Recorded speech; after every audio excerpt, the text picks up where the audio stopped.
जितने भी मेरे क्लाइंट्स हैं और व्यूअर्स हैं, उनके माइंड में सबसे एक बड़ा क्वेश्चन अभी घूम रहा है कि आपको क्रोएशिया जाना चाहिए या सिंगापुर। वो कंफ्यूज्ड है 2 कंट्रीज़ के बीच में कि क्रोएशिया ज़्यादा बेटर है या फिर सिंगापुर।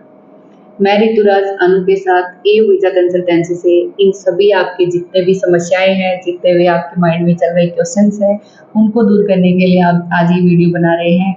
पर्पज़ यही है इस वीडियो बनाने का कि सिंगापुर ज़्यादा बेटर है या फिर क्रोएशिया। बिल्कुल। और जो इनकी कंपैरिजन है वो मैं वन बाय वन आपके साथ शेयर करूंगी। वीडियो को स्किप मत कीजिएगा, कंप्लीट देखिएगा और एंड में हम कुछ वैकेंसीज भी आपके साथ शेयर करेंगे सिंगापुर एंड क्रोएशिया की। तो अभी जो सबसे पहले आपको मैं वन बाय वन डिस्कस करूंगी। सबसे पहले हम आते हैं सिंगापुर में। सिंगापुर में कौन कौन से अपने को अवेलेबिलिटी या ऑप्शंस कहें क्या मिल सकते हैं। तो सबसे पहले अपने पास जो ऑप्शंस रहते हैं वो होता है स्टूडेंट पास का, जो सबको पता है एस पास का।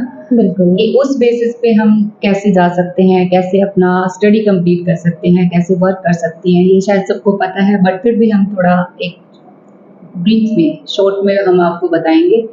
एस पास के अंदर आप 10th और 12th के बाद अगर आप अप्लाई करते हो स्टडी में अपने, तो वो बहुत ज़्यादा बेटर ऑप्शन है आपके लिए। आपका एंट्री पर्पस भी बिल्कुल लीगल तरीके से रहेगा। और दूसरा, आपको जैसे ही आपकी स्टडी कंप्लीट होगी, आपका जो जॉब का है, आप कहीं पे भी जॉब ले सकते हो या 1 ईयर कंप्लीट करने के बाद अपनी स्टडी को आप कहीं पे भी आपको प्लेसमेंट मिल जाएगी। बिल्कुल। और दूसरा, किसी और कंट्री में भी अगर जाते हो, अगर आपकी स्टडी सिंगापुर से है, देन आपको एक अच्छा मौका मिल सकता है। एक्स्ट्रा बेनिफिट रहता है आप लोगों के लिए। और स्टडी के भी काफ़ी सारे कोर्सेज हैं, जैसे कि वहाँ पे आप बिजनेस मैनेजमेंट कर सकते हो। हॉस्पिटैलिटी लाइन है, सबसे ज़्यादा वहाँ पे हॉस्पिटैलिटी से रिगार्डिंग जो बंदे होते हैं वो जाते हैं कि भी हम होटल लाइन के अंदर अपना करियर बनाना चाहते हैं, तो वो वहाँ से शुरुआत कर सकते हैं। बिल्कुल। तो ये एस पास का था। और दूसरा अपना होता है WP, जो वर्क परमिट की रिगार्डिंग होता है। उसमें भी आप 10th और 12th हैं, देन ही आप अप्लाई कर सकते हो। बट इसमें एक मेन चीज़ ये रहती है, जैसे क्रोएशिया में मैम ECR पासपोर्ट अप्लाई कर सकते हैं, बिल्कुल। बट सिंगापुर के अंदर आप अगर ECR पासपोर्ट है आपका, अगर आपकी स्टडी नहीं है, देन आप भूल जाइए, सिंगापुर में अप्लाई नहीं कर सकते आप। और दूसरा आपका रहता है टेम्परेरी पास का, जिसके अंदर T पास बोलते हैं जिसको मोस्टली, जिसमें आपका शॉर्ट टर्म का रहता है, बिल्कुल जो 6 मंथ का 3 मंथ का ऐसे रहता है आपका एक वर्क परमिट का टाइम पीरियड होता है। तो ये काफ़ी सारे अलग अलग ऑप्शन है सिंगापुर के लिए। तो और दूसरा, अगर हम क्रोएशिया की बात करें तो मैम उसमें क्या क्या ऑप्शंस रहते हैं जो क्रोएशिया में शॉर्ट टर्म एंट्री की बात लेने करते का। हैं तो सीजनल, जैसे यहाँ पे 6 मंथ प्लस 2 मंथ 8 मंथ का जो पास होता है टेम्परेरी पास, वैसे ही क्रोएशिया के अंदर सीजनल पास मिलता है आपको। जैसे 6 महीने की जॉब हो गई आपकी स्टार्टली, और 9 मंथ्स की भी होती है समटाइम्स, जो होटल लाइन की होती है मोस्टली उसके अंदर आपको सीजनल जॉब्स देखने को मिल जाती हैं। और मोस्ट ऑफ टाइम आपको एग्रीकल्चर फील्ड में भी आपका सीजनल जॉब मिल जाता है, फ्रूट पिकिंग 3 वगैरह मंथ्स का। का रहता है। बिल्कुल। तो वो सीजनल जॉब जैसे इसमें एक टेम्परेरी पास होता है सेम सिंगापुर में, ऐसे ही आपको ऑप्शन क्रोएशिया में मिल जाता है। और देन हम अगर आते हैं एज क्राइटेरिया के रिगार्डिंग, तो इसमें जो सिंगापुर में है 38 से लगभग 40 तक ही आप अप्लाई कर सकते हो। उससे अपर एज अगर आपकी है तो फिर आप सिंगापुर को भूल जाइए, फिर आप क्रोएशिया मूव कीजिए। क्योंकि क्रोएशिया के अंदर जब बात करते हैं एज के लिए तो वो 42 होती है। अगर मैक्सिमम भी लेके जाते हैं हम, जैसे वेस्ट मैनेजमेंट प्रोग्राम फिलहाल चल रहा है, उसमें 45 तक भी अप्लाई कर सकते हो आप। और ये एक्स्ट्रा बेनिफिट है। बिल्कुल। और क्रोएशिया के लिए एक बात मैं कहना चाहूँगी, अभी 24 तक आप लास्ट, आप अगर 45 तक हैं तो आप अप्लाई कर सकते हो, क्योंकि वहाँ पे भी अभी कुछ नए रूल्स आने वाले हैं जिसके अंतर्गत ये चीज़ें बोली गई है कि 40 तक ही दोबारा से मतलब आप उसमें अप्लाई कर सकते हो जॉब के एज अंदर। क्राइटेरिया वापस से रीसेट किया जाएगा, जिसमें बिल्कुल। आपको 40 तक अलाउ किया जाएगा। तो ये जो वेस्ट मैनेजमेंट का प्रोग्राम है, इसको हम जैसे बार-बार वीडियोज़ में बोलते हैं, और क्योंकि ये आपके लिए लास्ट ऑप्शन ही लगा सकते हो, जिसमें आप जिसमें एज भी आपका चल सकता है 40 प्लस। दूसरा, आपका अगर ECR पासपोर्ट है तो भी आप अप्लाई कर सकते हो।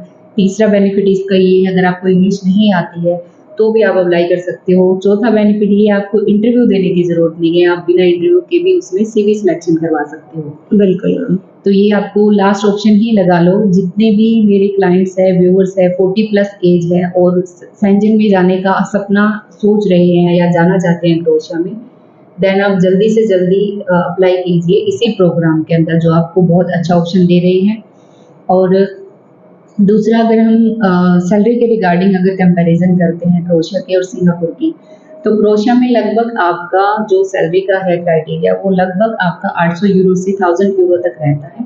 और अभी जैसे नए रूल एंड रेगुलेशंस के अकॉर्डिंग बोल रहे हैं कि 1000 यूरो तक भी आपकी सैलरी जा सकती है।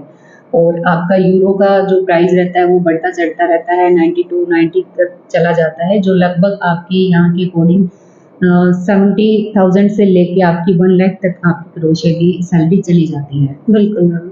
यहीं पे अगर हम बात करें सिंगापुर की, तो बेसिक सैलरी 76,000 मतलब कि 1300 सिंगापुरी डॉलर से लेकर 1800 सिंगापुरी डॉलर आपकी बेसिक बन जाती है, अगर आप अच्छे से काम करते हो। जैसे कि अभी 2 काम आए हुए हैं, उनके बारे में लास्ट में बताऊँगी, अभी तो सिर्फ कंपैरिज़न बता रहे हैं आपको। तो जो सिंगापुरी डॉलर है लगभग वो 62 का रहता है बिल्कुल। इंडियन रुपीस के अकॉर्डिंग। तो आप इंडियन रुपीस के अकॉर्डिंग भी सैलरी को डिस्क्राइब कीजिए ताकि अच्छे से व्यूअर्स को समझ में आए। बिल्कुल मैम, मैंने कहा भी है 76,000 से लेकर 1 लाख के आसपास रह जाती है, ऑलमोस्ट सेम बिल्कुल ऑलमोस्ट सेम रहती है क्रोशिया और सिंगापुर के अंदर। बिल्कुल। और अगर हम करें एक प्रोसेसिंग टाइम का कि कितना प्रोसेसिंग टाइम रहता है, तो सिंगापुर के अंदर लगभग आपका 2 to 3 मंथ लगभग लग जाता है। अगर आप टेम्परेरी में जा रहे हो टी पास में देन आपका 1 to 2 मंथ लगता है, और अगर एस पास के अंदर जा रहे हो तो 2 to 3 मंथ के अंदर आपकी लगभग इससे भी कम टाइम लगता है, आपका कंप्लीट काम हो जाता है उसके अंदर। जब हम क्रोशिया की बात कर रहे हैं तो थोड़ा-सा प्रोसेसिंग टाइम बढ़ सकता है, लेकिन उसके अंदर आपके पास में ऑप्शन काफ़ी आते हैं। अगर आपको फास्ट प्रोसेस में चाहिए तो 30 डेज़ में भी वर्क परमिट आ जाता है, 35 डेज़ के अंदर। और अगर नॉर्मल प्रोसेस में जाते हैं, मैनेजमेंट प्रोग्राम बिल्कुल आप सभी में नहीं आता है, बस वेस्ट मैनेजमेंट के बारे में बात कर रही हूँ मैं। उसमें 60 टू 75 मैक्सिमम टाइम लगता है वर्क परमिट आने में, फिर सबमिशन होता है और एम्बेसी के ऊपर टाइम होता है। तो नॉर्मली 4 महीने के 4.5 महीने के आसपास टाइम लग जाता है इसमें। तो ये ओवरऑल हमने आपको कंपैरिजन बताई है रिगार्डिंग प्रोसेसिंग टाइम लगा लो, इस क्राइटेरिया के अकॉर्डिंग लगा लो, या क्या-क्या ऑप्शंस है जिसमें आप जा सकते हो। अब हम अगर डिस्कस करें फाइनल में प्राइस के रिगार्डिंग की हाँ, दोनों एक का बात और बोलना चाहूँगी मैं, कंट्रीज़ के बारे में अगर देख रहे हैं तो दोनों ही कंट्री काफ़ी अच्छी हैं। लेकिन आपको क्रोशिया में एक एक्स्ट्रा बेनिफिट ये मिलता है कि आप ऑलमोस्ट 27 कंट्रीज़ के अंदर एंटर कर पाते हो। एक वीज़ा के ऊपर आप 27 कंट्रीज़ में बिल्कुल घूम सकते हो, मैम ने सही कहा। और सिंगापुर का आपको पता है कि आपका वहीं का रहेगा सिर्फ।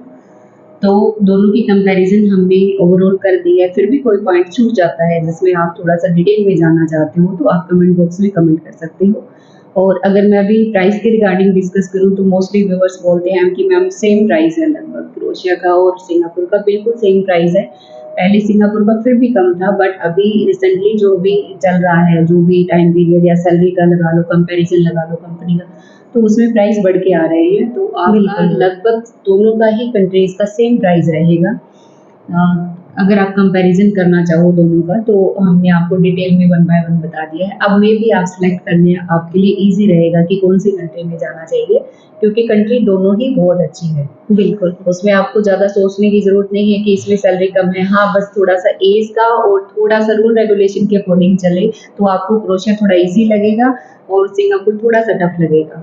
अगर जो जैसे एजुकेटेड पीपल हैं उनके लिए ईज़ी रहेगा, बट जो ईसीआर पासपोर्ट है, एज भी उनकी ज़्यादा है, तो देन उनको क्रोशिया के लिए मूव करना चाहिए। बिल्कुल। और अभी ओवरऑल हम दोनों क्रोशिया वर्सेस सिंगापुर बता चुके हैं। उसके बाद आते हैं हम वैकेंसीज़ के ऊपर, जैसा कि हमने स्टार्टिंग में बताया था कि क्या-क्या वैकेंसीज़ अभी अपने पास अवेलेबल है। अगर हम सिंगापुर की बात करते हैं तो अपने पास होटल लाइन की काफ़ी सारी वैकेंसीज़ आई हुई है। और 1 बाय 1 थोड़ा-थोड़ा डिस्कस सैलरी के साथ मैम आपके साथ डिस्कस करेंगे, बट मैं बता दूँ कि सबसे ज़्यादा जो सिंगापुर में डिमांड होटल लाइन की है उसमें है, अकाउंटेंट की है, आपकी बिलिंग की, सिक्योरिटी गार्ड की, और कुक की भी है, एंड हेल्पर की, और फूड पैकिंग की भी है। बिल्कुल, तो मैंने ओवरऑल सब 1 बाय 1 बता दिए। होटल लाइन की भी वैकेंसीज़ है मैम, साथ ही साथ पैकिंग की वैकेंसीज़ है, और उसके अलावा आपको कंस्ट्रक्शन की भी वैकेंसीज़ देखने को मिलेंगी। तो आप ये बोल सकते हो फिलहाल बम्पर वैकेंसीज़ अवेलेबल है। बिल्कुल, सिंगापुर में काफ़ी सारी वैकेंसीज़ आई हुई है, होटल लाइन की है, कंस्ट्रक्शन लाइन की है। सैलरी जो लगभग रहेगी आपकी 1500 से लेके लास्ट अगर मैं बोलूँ 2200 तक। बिल्कुल मैम।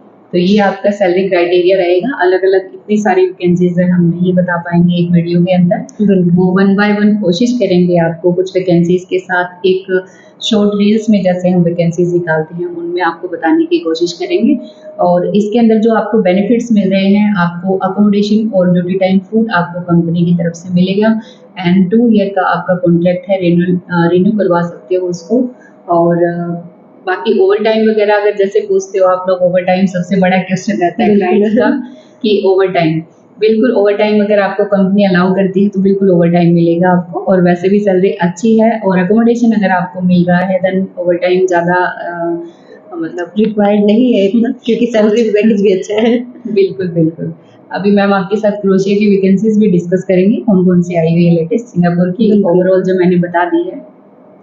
सिंगापुर की जो वैकेंसीज़ हैं उनके बारे में मैम आपको बता चुकी हैं। मोस्टली मैं थोड़ी बहुत कुछ वैकेंसीज़ हैं उनके बारे में बोलना चाहूँगी।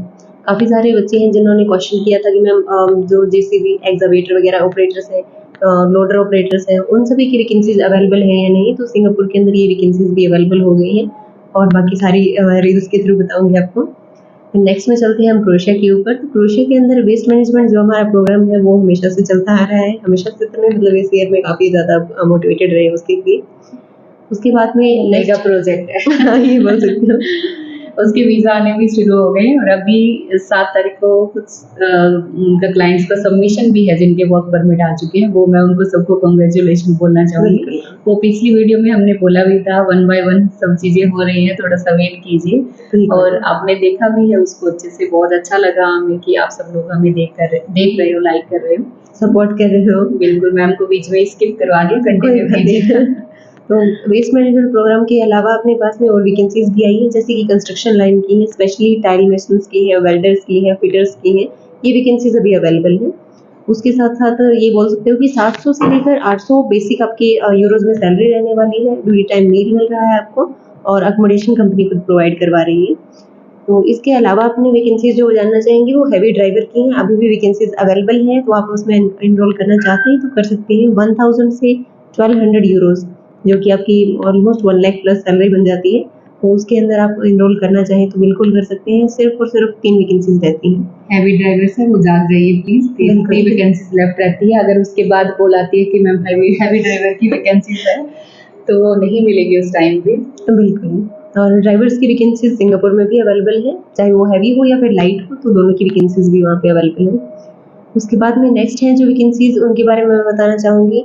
जो अपनी होटल लाइन वाली वैकेंसीज है वो भी जल्द ही आने वाली हैं। इसी मंथ में इंटरव्यूज भी होंगे काफ़ी सारे बच्चों के जो वेट कर रहे हैं, तो उनका इंतज़ार भी खत्म होने वाला है।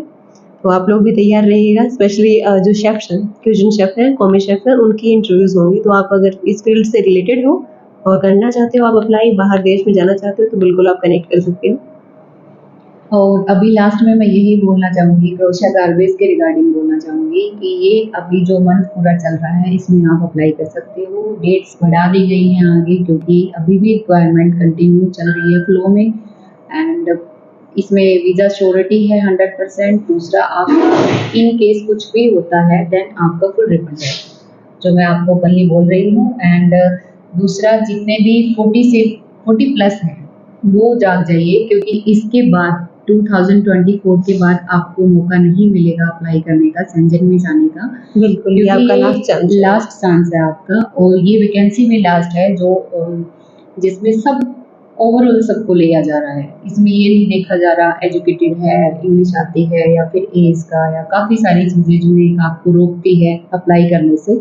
इसमें ओवरऑल आप अप्लाई कर सकते हो, तो जाग जाइए। जो 40 प्लस है मैं उनको स्पेशली बोल रही हूँ। उसके बाद अगर आप सोचोगे क्रोशिया में जाने का या किसी भी कंट्री में, सिंगापुर तो ऑलरेडी मैंने आपको क्राइटेरिया बता दिया है। ये एक ऐसी कंट्री है जो आपको मौका दे रही है, तो इसको छोड़िए मत। इसमें मिनिमम एज बताना चाहूँगी मैम। मिनिमम एज जो है वो है 20 ईयर्स। अगर आप 20 साल के भी हो तो भी आप इसके अंदर अप्लाई कर सकते हो, और मैक्सिमम आपको मैम ने बता ही दिया है कि 45 तक भी अप्लाई कर सकते हो। तो लास्ट चांस है, बिल्कुल गवाइएगा मत। बिल्कुल। और एक लास्ट में एक और चीज़ बोलना चाहूँगी मैं, स्पेन के लिए। स्पेन का टूरिस्ट वीज़ा आया हुआ है, शोर जो भी स्पेन के लिए सोच रहा है, जाना चाहता है, आपके ज़्यादा डॉक्यूमेंटेशन की ज़रूरत नहीं है। नॉर्मल आपकी बैंक स्टेटमेंट होनी चाहिए 3 मंथ की, और लास्ट बैलेंस जो रहता है कितना, 6 लाख के अराउंड 6 लाख के अराउंड रहता है। और बाकी वही आपकी जो एजुकेशनल डॉक्यूमेंट्स है, सीवी वगैरह, आपको इंग्लिश आनी चाहिए। उसमें इंग्लिश रिक्वायरमेंट है, क्योंकि इमिग्रेशन वगैरह में अगर कोई भी क्वेश्चनिंग करते हैं तो आपको आना चाहिए कि कैसे रिप्लाई देना है, किस पर्पज से आप वहाँ पे जा रहे हो। और सर्बिया का भी टूरिस्ट वीज़ा भी अवेलेबल है, वो बहुत ही जल्दी मिल रहा है। आप 5 to 10 वर्किंग डेज के अंदर ले सकते हो, अगर आपकी कंप्लीट डॉक्यूमेंट्स रेडी हैं तो। तो अगर आप उसमें भी जाना चाहिए तो आपका इंटरेस्ट है मोस्ट वो भी वेलकम श्योर शॉट है, बिल्कुल बिल्कुल आपका गारंटेड है 100% वीज़ा आएगा उसमें भी। एंड एक चीज़ और बोलना चाहूँगी क्रोएशिया के रिगार्डिंग, स्पेशली गार्बर्स के लिए जिसका भी रिफ्यूज़ल है, जिसके रिफ्यूज़ल को लगभग 4 मंथ हो चुके हैं, क्योंकि काफ़ी व्यूअर्स ने मुझे जैसे पूछा था स्पेशली फ़ोन करके कि अगर हमारा रिफ्यूज़ल है मैम हमें अप्लाई करना है, देन हमें मौका मिल सकता है। तो जिसका फ्रेश रिफ्यूज़ल है वो नहीं कर सकते इसमें अप्लाई, लगभग आपका 4 मंथ हो जाना चाहिए रिफ्यूज़ल का। उसके बाद इसमें वीज़ा श्योरिटी है आपकी, तो टेंशन मत लीजिए, जिनके रिफ्यूज़ल्स हैं वो भी अप्लाई कर सकते हैं क्रोएशिया में। एंड इसके अलावा कुछ रहता है तो हाँ मैम आज के लिए वाइंड अप करते हैं ठीक है। और जो नेक्स्ट वीडियो हमारी रहेगी वो स्पेशली साउथ कोरिया के ऊपर रहेगी, उसमें भी काफ़ी सारे ऑप्शंस आए हुए हैं।